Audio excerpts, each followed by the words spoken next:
Olá, gente! Aqui quem fala é o professor Caio, professor de matemática dos nonos anos, e esse vídeo está sendo gravado para descrever um pouco do que vai acontecer na aula de matemática do dia 15/2, na segunda-feira, tá bom? Primeira coisa que a gente vai ver na nossa aula do dia 15/2, né? O tema da nossa aula do dia 15/2 é conjuntos numéricos. E a primeira coisa que a gente vai estudar, né, nessa aula de segunda-feira, no dia 15/2, é o conjunto dos números naturais.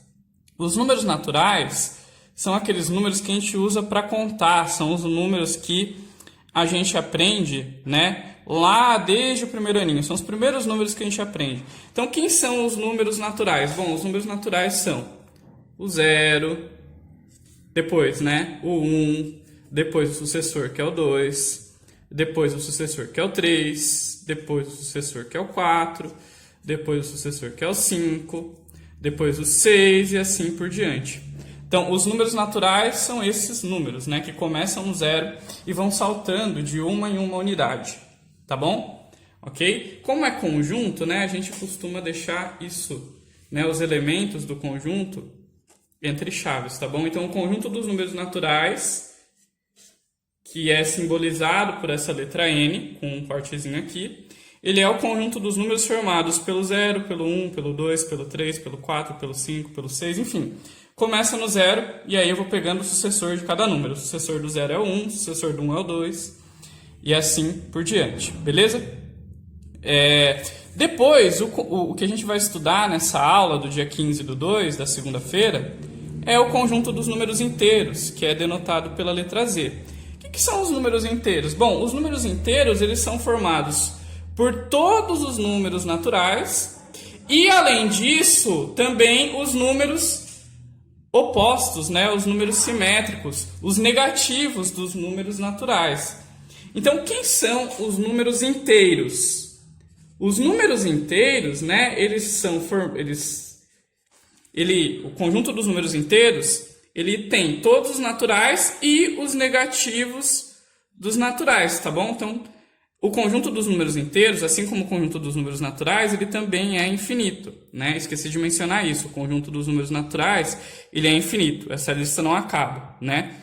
Então, quem são os números inteiros? Bom, por exemplo, né? O negativo do 4, menos 4, o negativo do 3, menos 3, o negativo do 2, menos 2, o negativo do 1, menos 1, o próprio 0, e aí depois todos os naturais. 1, 2, 3, 4 e assim por diante. Então, os números inteiros, ele tem todos os naturais são números inteiros, e além de ter todos os naturais, ele também tem o negativo, né, de cada um dos naturais aqui, ó.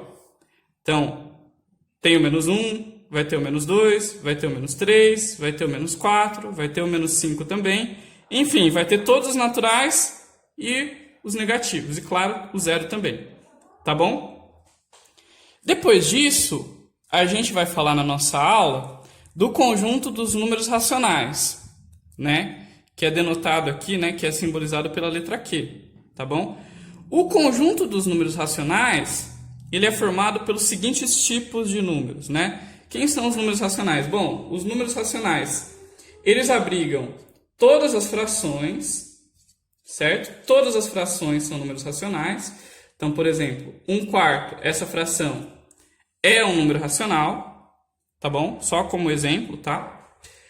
Além das frações, todos os inteiros são racionais, ok? Então, por exemplo, o número 2021 e o número menos 2021 são números racionais também, ok? Todos os inteiros são racionais. Os decimais finitos, né? Na verdade, os decimais de representação finita, né? Por exemplo, o número 2,5, tá bom? O número 2,5, ele é um decimal finito, ele é um racional, tá? Todos os decimais finitos são números racionais. E também outros números, o outro tipo de número racional são as dízimas periódicas, tá bom? as dízimas periódicas, todas elas são também números racionais. Por exemplo, o número 0,333, que a gente aprendeu, né, que se abrevia assim, 0,3 com uma barrinha em cima. Todas as dízimas periódicas são também números racionais, tá? Aqui tem só um exemplo. E por fim, na nossa aula de segunda-feira do dia 15/2, o que a gente vai falar, né, é de como passar um número da forma fracionária para a forma decimal. Então, por exemplo, se a gente pega o número 3/8, como que a gente transforma 3/8 em decimal? Bom, para isso a gente faz a divisão do 3, que é o numerador, pelo 8, que é o denominador, tá?